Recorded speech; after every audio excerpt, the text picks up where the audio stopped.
Welcome everyone to the World Blitz Championship 2025. The game between Jan Nepomniachtchi and Pranav V. And the camera, bit shaky there, but it's back on track. Well, Jan, one of the best blitz players in the world with a rating of 2801. Buddy Pranav, as Magnus likes to call him, one of the trickiest blitz players out there. Rated 2606. This is the 7th round of World Blitz. Pranav on 4.5 points. Jan on 4 points out of 6. The players are ready. Handshake. And this, dear friends, is the ChessBase mobile app recap of the day. Get your app now. Jan opens the game with c4, e5. And pawn to g3. Pranav instantly plays d5. This early development of the queen line is very tricky. In fact, Magnus has played this with Nepo before. This is all well-known theory. Castles here and h6 played so that later the g5 square is under control, and b4. If you take here, there's knight e5, knight e5, queen a4 check. So Pranav quietly plays bishop d6. Now b5 played to push the knight away. The knight can move. The e5 pawn is protected. Knight d4 played. And this is exactly how the game between Magnus and Jan and Magnus had gone. a4. They've played it in online chess before. Castles here. And d3. White has space on the queen side. And black can play moves like bishop g4, rook e8. But a6 makes also a lot of sense. Fighting back for space. Rook b1 played by Jan. He knows the plans in this position. He is very confident here. Pranav now can take on b5. He can also continue with queen e7. He takes on b5. And Jan can take back with the pawn. Can take back with the knight. He takes on d4 first. Pawn takes and knight takes b5. Attacking the bishop. Also the pawn. Already White's position looks pretty nice. Bishop e7 looks strong. Save your bishop. Protect the pawn here. Kick the knight away with c6. That's the plan here. That seems like a good move. But there's also a possibility of playing c6 directly. Giving up your bishop and he plays it. Because if you play knight d4, there's bishop takes pawn and the knight is hanging here. Pawn takes, and this is a nice position for black. Playable position. So Jan is deciding between takes this position or take the bishop and play for that. I would say taking on d6 makes a lot more sense, because then you have the bishop pair at your disposal. Bishop can come to f4. This bishop is eyeing on this diagonal. The rook is on the open file. He takes it. Queen takes d6. The only issue that White has is that two of his pawns are weak. One is the pawn on a4. The second one is the pawn on e2. Rook goes to e8. Fantastic move there by Pranav. Bishop comes to f4, attacking the queen on d6. And now the queen can drop back to e7, keeping an eye on the e2 pawn. You can also go to a3 to attack the a4 pawn. And Pranav is making a decision there. He comes back queen d8. I'm not so sure if he should have kept the queen there, but it's a logical move. Rook b4 played, defending the pawn. Also keeping an eye on this pawn on d4. 2 minutes 16 seconds for Jan Nepomniachtchi. 1 minute 50 seconds for Pranav V. And Pranav goes queen e7, attacking the rook and e2 pawn. And instead of taking here, which would drop the e2 pawn, Jan simply comes back and defends the pawn on e2. How does Pranav continue? He goes bishop g4. He puts pressure here. h3 makes a lot of sense, because if you would have taken here, there was rook e1. But he goes directly rook e1, defending the pawn on e2. And maybe this gives Pranav the opportunity to go queen d7. Now there's no h3 here. So while White keeps pressure on b7, Black keeps pressure on e2. It's a very interesting positional battle. Queen c5. Doesn't this drop the a4 pawn?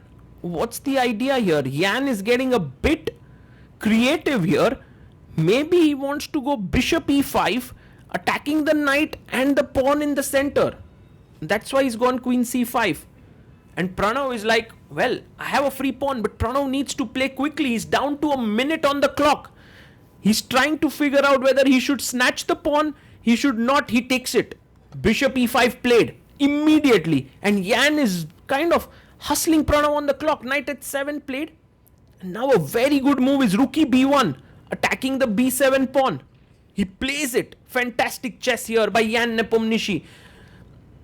And Pranav can't defend this pawn. If he pushes it, he simply loses the pawn on c6. So you can't do b5 stuff. Also, b7 is very difficult to defend. But you can go queen e6, attacking the bishop on e5. But then the bishop would take the pawn on d... Oh my goodness. Oh, he plays it. Queen e6 on the board. And now Yan can take the pawn on d4. He takes it. Bishop d4. Black can take bishop e2. Because if you try to pin me, I'll simply move back and attack your bishop on d4. But knight g5, that's a mistake. h4 actually wins the game. Because if you go back, I simply go rook b7 with a winning position. No, he goes bishop e3. Allows a check. And Pranav, well, from a lost position is back here. The position still very complicated. 26 seconds for Pranav as the game gets really complex now. Well, you don't want to be giving up your bishop here. Bishop h3, bishop h3. Even though you win this pawn, looks risky. So he goes king f1, rook a2. Pranav sees that the e2 pawn is the real heart of white's position. And so wants to get rid of this rook here. Queen c2 played, takes, queen takes. Once again, this pawn is a weakness. And right now the material is even. White is definitely the one that's for choice here. b5 played. But isn't the c6 pawn weak? Rook c1, good move. Queen f5, queen d4, a mistake.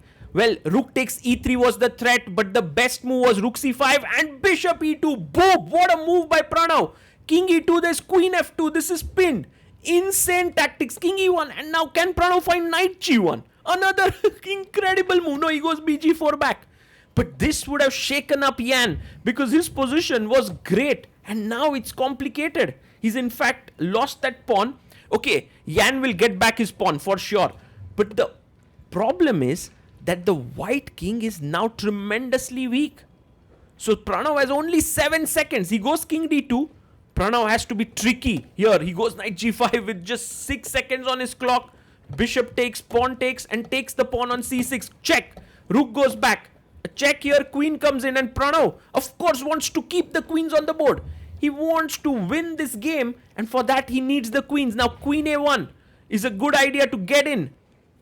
Oh, he played that move with 2 seconds. That's brutal, you know, that's nerves. Control on nerves, immense control on nerves, Pranav. Yan goes f3. Bishop drops back to e6, gaining 1 second on the clock. And now Pranav is thinking, where exactly should he move? Queen to d6 played by Yan. Queen a5, again threatening some tricky stuff with b3. He comes back, no queen trade, gaining couple of seconds there. And Yan can go queen d6, but he goes h4. He wants to play on some clock. GH. Taken, and now queen a1, a good move.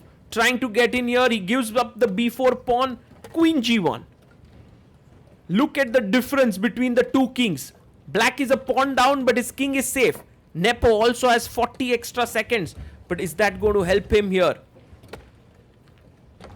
Well, he calms down a bit. He tries to think now. Queen b5 is a good move. Attacking here.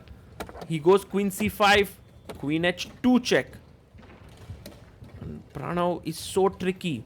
He's so tricky. King e3 is the only move. King c1, a mistake. He takes the pawn instantly. Can you believe it? Pranav is now up to 8 seconds. Queen goes back. No queen trade. No queen trade at all. Yan is trying his best to trade off queens.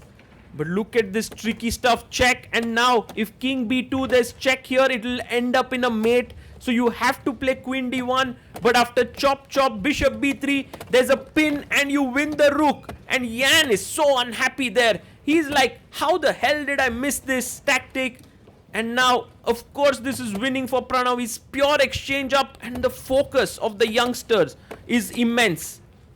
Yan can still be very tricky with this position, but Pranav goes in with his rook 4. He's up to 14 seconds. Bishop a8. Now first putting the rook behind the pawn. That's a very good idea. King comes up. King to g5. King c5. He drops the piece. King f4. And now a simple idea is g5, g4. Push the pawn. Bishop c6. Pushes the pawn to g5. And Yan now, well, he knows that there's just nothing much he can do, because the rook, pawn and the king, everything is coordinating beautifully for Pranav. Pawn push to d5, g3, bishop comes back. Black king goes here and attacks. g2 coming in. Yan resigns. What a game by Pranav. That was incredible. In fact, after the opening, Yan got an excellent position, but that tactic with bishop e2 really shook up things. And that's what Pranav is all about. He is tricky and he can do it against the best players in the world. All these years, ChessBase was a software that needed to be installed on your computer. But now, ChessBase has come up with a mobile app. It's called the ChessBase mobile app and it is available both on Android and iPhone. With the app, you can now prepare against an opponent. You can get access to more than 11 million games in your database. You can create a new game, analyze it. The premium users get access to the fastest cloud engines, and then you can save your analysis. What's more is that the app is completely free. If you want to stay connected to serious chess preparation on the go, then the ChessBase mobile app is for you.